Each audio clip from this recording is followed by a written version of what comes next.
চীন, ভারত এই দেশগুলি দ্রুত সামনের দিকে এগিয়ে আসছে। চীন কিন্তু নেক্সট আমেরিকা হতে যাচ্ছে। আজকের টপিক আমাদের সারা বিশ্বের ওপর আমেরিকা যেভাবে তার ট্যারিফগুলো চাপিয়ে দিচ্ছে চীন বা তার প্রতিবেশী দেশ মানে ভারতবর্ষ এবং সারা বিশ্বের ওপর, সেই নিয়ে আমরা আজকে আলোচনা করব। সারা বিশ্বের যে কোনো দেশের ওপর 2 এপ্রিল থেকে 20% ট্যাক্স চাপাচ্ছে আমেরিকা। সেটা চীনের ওপর অলরেডি চালু হয়ে গেছে। চীন তার এগেনস্টে একটা দারুণ কথা বলেছে। বেটার টু সে তারা স্টেটমেন্ট দিয়েছে, if war is that the US wants, be it a tariff war, a trade war or any other type of war, we are ready to fight till the end. চীন আমেরিকাকে open বলে দিয়েছে যে চীন ready হয়ে গেছে যে কোনো রকম ওয়ারের ক্ষেত্রে, সে ট্রেড ওয়ার হোক বা অন্য যে কোনো রকম ওয়ার হোক না কেন। আমেরিকার ভীষণ রকম আপত্তি ফ্যান্টানিল বানানোর ক্ষেত্রে, কারণ আমেরিকায় প্রতি বছর 70,000 আমেরিকান মারা যায় ফ্যান্টানিল নিয়ে। চীনের বক্তব্য, তাহলে এসব কথা না বলে আমাদের শুধু শুধু ট্যারিফটা কেন ইনক্রিজ করছো?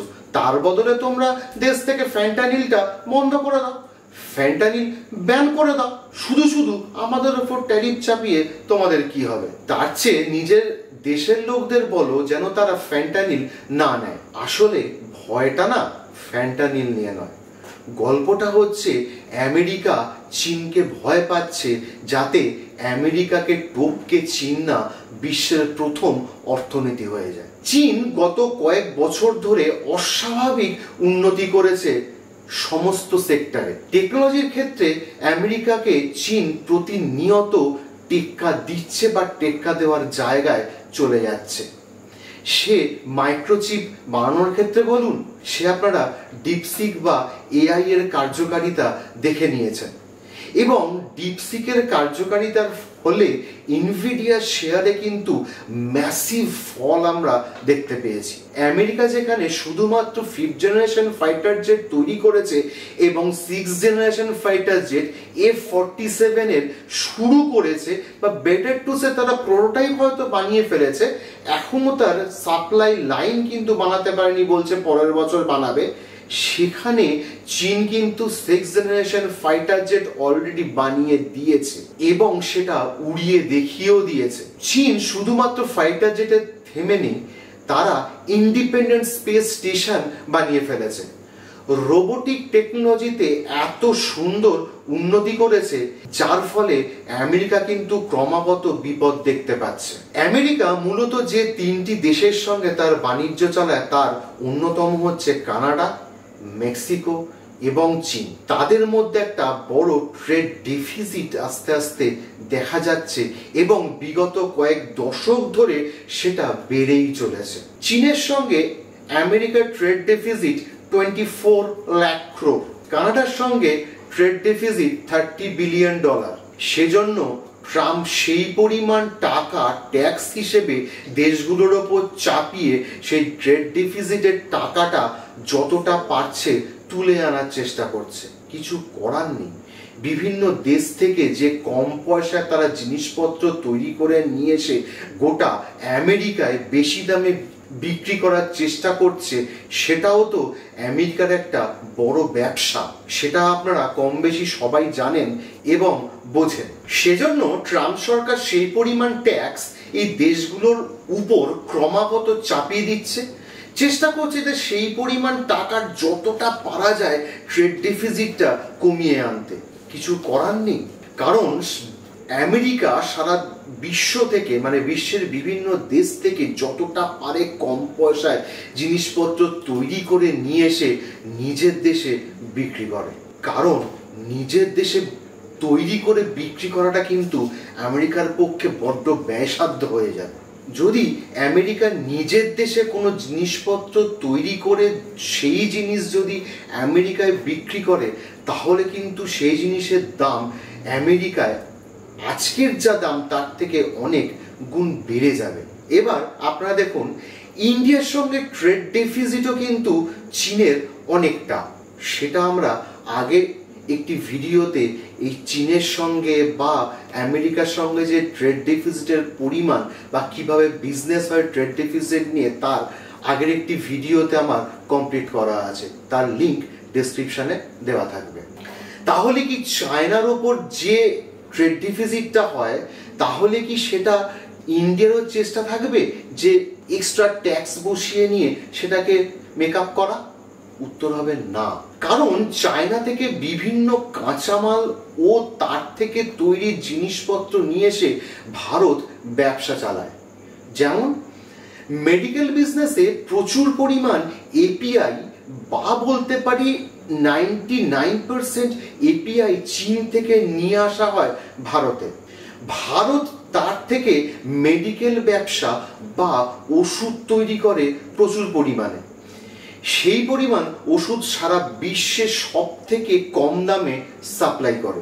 সারা বিশ্বে ভারতবর্ষকে বলা হয় সব থেকে সস্তার মেডিসিন কান্ট্রি। শুধু মেডিকেল ব্যবসাই নয়, এই মেডিকেলের সঙ্গে জুড়ে যে লজিস্টিক ব্যবসা বা সাপ্লাই বিজনেস, সেটাও কিন্তু একটা মারাত্মক পর্যায়ে নিয়ে গেছে ভারতের বিজনেসকে। আরেকটি আপনাদের উদাহরণ দিই, রাশিয়া থেকে পেট্রোপণ্য কেনা হয়, মানে কাঁচা তেল কেনা হয়।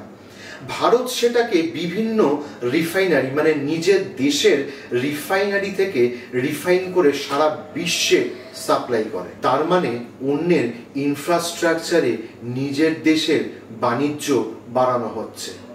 ঠিক এইভাবেই কিন্তু আমেরিকাও নিজের দেশের বাণিজ্য বাড়াচ্ছে। এই পদ্ধতির ওপর নির্ভর করে আমেরিকা সারা বিশ্বে সব থেকে বেস্ট সার্ভিস সেক্টর। যেমন আপনারা গুগল, অ্যাপেল, ওরাকেল এই সমস্ত বিশ্ববিখ্যাত কোম্পানিগুলি দেখলেই বুঝতে পারবেন যারা শুধুমাত্র সার্ভিস প্রোভাইড করে এবং যারা বিশ্বের শ্রেষ্ঠ ধনীতম কোম্পানিগুলির মধ্যে এক একটি। আমেরিকা যদি চায়না, মেক্সিকো, ইন্ডিয়া এদের ওপর ট্যাক্স চাপিয়ে দেয় এবং এরা যদি কোনো রকমের সেই প্রোডাক্টগুলি সাপ্লাই করা বন্ধ করে দেয়, তাহলে আমেরিকার কি অবস্থা হবে ভেবে দেখেছেন? তার মানে আমেরিকাও কি চাইছে যে তারা সার্ভিস সেক্টরের সঙ্গে সঙ্গে প্রোডাকশন হাউসও সামলাবে? আমেরিকা সামলাতে পারবে তো?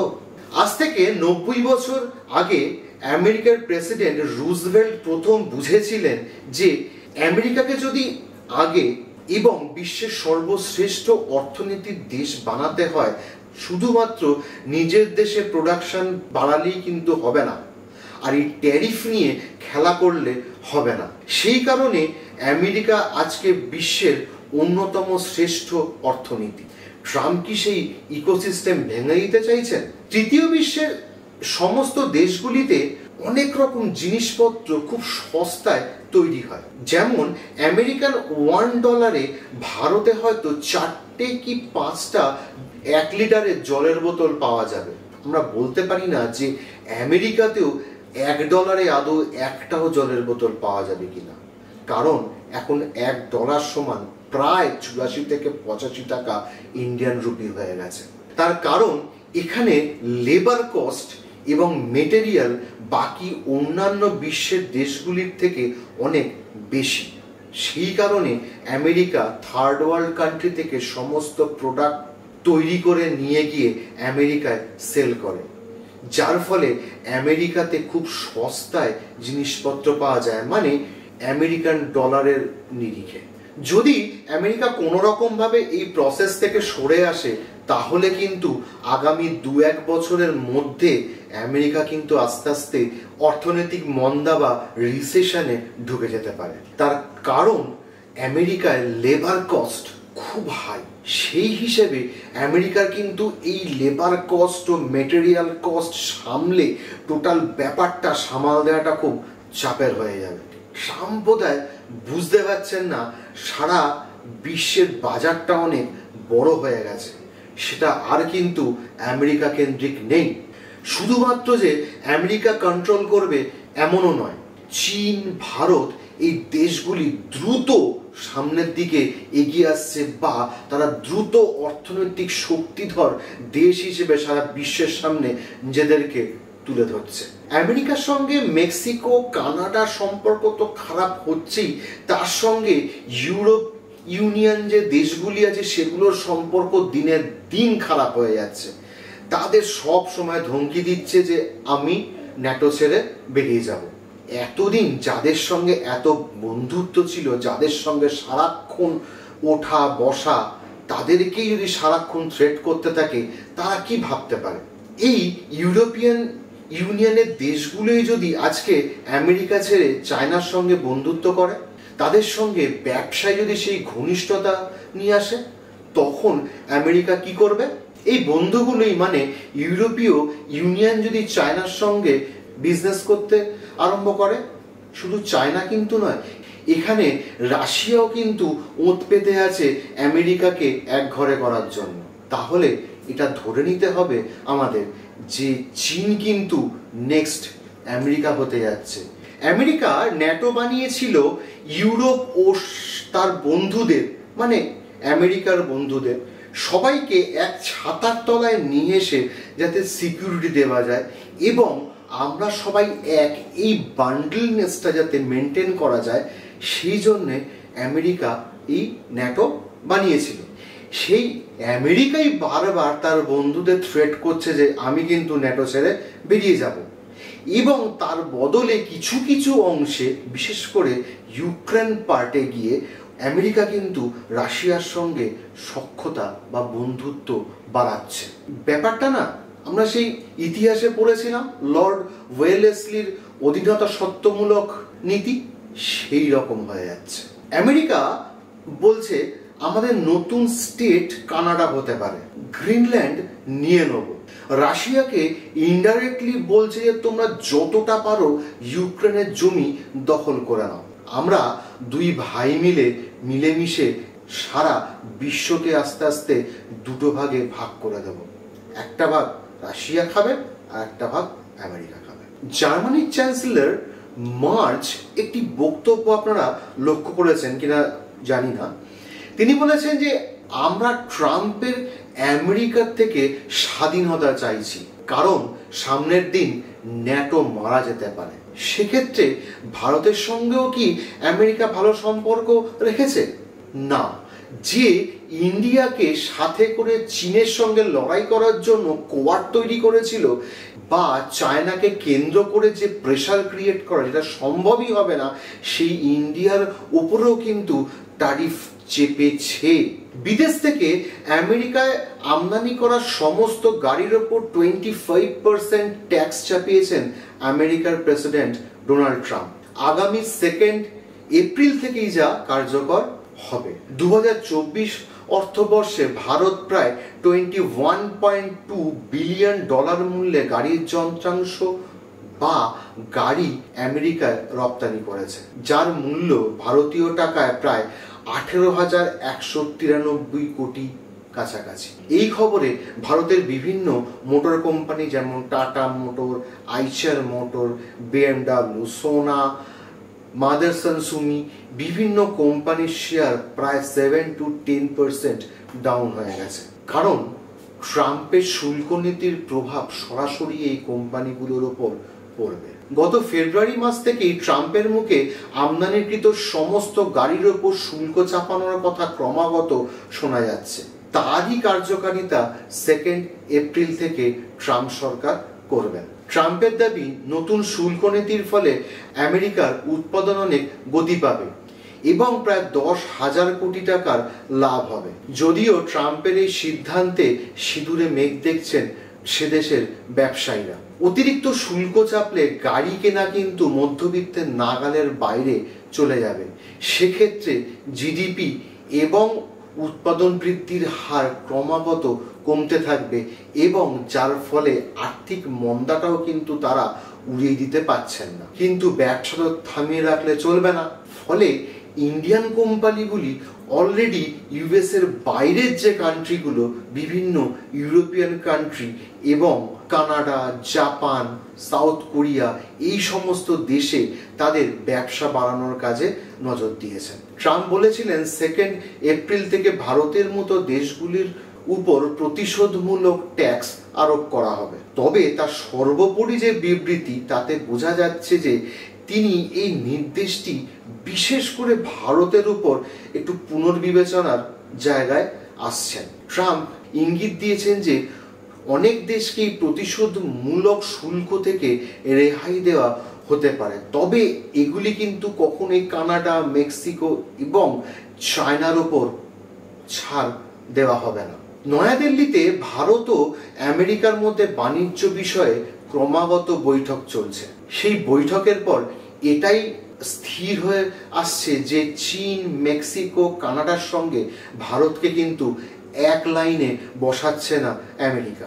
অবৈধ অভিবাসন, নিরাপত্তা ইস্যু, এই সমস্ত কিছুর দিক থেকে তারা আমেরিকা কিন্তু বাকি দেশগুলির সঙ্গে ভারতকে আলাদা করছে, কারণ ভারতের সঙ্গে সম্পর্ক বা সমস্যা শুধুমাত্র শুল্ক সংক্রান্ত সমস্যা, বাকি আর কোনো সমস্যা নেই। সবাই মিলে চেষ্টা করছে, মানে ভারত আর আমেরিকার বাণিজ্য মহল চেষ্টা করছে যাতে দুপক্ষ বসে এই সমস্যাটা খুব তাড়াতাড়ি সমাধান করা যায়। আশা করা হচ্ছে যে এই সমস্যার একটা আশু সমাধান আমাদের কাছে আসবে। সারা বিশ্বের অর্থনৈতিক এবং ভৌগোলিক পরিস্থিতি অনেক বদলে যাচ্ছে। আমেরিকার বিভিন্ন পলিসির কারণে তার বন্ধুরা মানে ইউরোপিয়ান ইউনিয়ন, কানাডা, মেক্সিকোর মতো দেশ তারা আমেরিকার কাছ থেকে অনেক দূরে সরে যাচ্ছে। তার বদলে চায়না এই দেশগুলির খুব কাছাকাছি এসে যাচ্ছে। চায়না কিন্তু বাকি দেশগুলির কাছে কিন্তু অটোমেটিক চয়েস হয়ে যাচ্ছে, যেটা আগে আমেরিকা ছিল। সামনের দিনে চীন সারা বিশ্ব জুড়ে ব্যবসা চালাবে। পরিস্থিতি বিচারে সমস্ত বিশ্ব সেই ব্যবসা করতে বাধ্য হয়ে যাবে। ভারতও কিন্তু তার বাইরে থাকবে না। যেসব দেশের ওপর ট্যারিফ চাপিয়ে দেওয়া হচ্ছে সেই সব দেশের সঙ্গে ব্যবসা বাণিজ্য আরো বাড়ানোর কারণ হিসেবে বাংলায় একটি কথা আছে, বাণিজ্য বশতে লক্ষ্মী। এখন দেখার ডিপ্লোম্যাটিক্যালি কতটা এগোতে পারে বাকি দেশগুলির সঙ্গে, মানে ইউরোপীয় ইউনিয়নের সঙ্গে, কানাডা, মেক্সিকো, এই সমস্ত দেশগুলির সঙ্গে চীন বা ভারত কতটা ভালো সম্পর্ক করি, কি কতটা তাড়াতাড়ি, কতটা ব্যাপক পরিমাণে ব্যবসা বাগিয়ে আনতে পারে। ট্যারিফ বাড়ানোর ফলে যে সারা বিশ্বে যে বাণিজ্যের প্রতি একটা গ্যাপ তৈরি হয়েছে, সেই গ্যাপটা ভারত যতটা তাড়াতাড়ি বা যতটা দ্রুত সম্ভব ফিল করতে পারবে, ততটাই কিন্তু সারা বিশ্বের কাছে ভারত একটি বেটার অপশন হিসেবে দেখা দেবে। আমরা চাই ভারত যেন সামনের দিনে আরো দ্রুত অগ্রগতি করতে থাকে এবং সারা বিশ্বে যেন ভারত আবার শ্রেষ্ঠ স্থান দখল করতে পারে। পরবর্তীকালে ভারতের সঙ্গে বা সারা বিশ্বের সঙ্গে আমেরিকা, চায়নার বাণিজ্য সম্পর্কে কি অগ্রগতি হলো তার ডিটেল ভিডিও যখনই পাবো আমরা কিন্তু আপনাদের কাছে নিয়ে আসবো। ততক্ষণ আপনারা সবাই ভালো থাকবেন। জয় হিন্দ, জয় ভারত।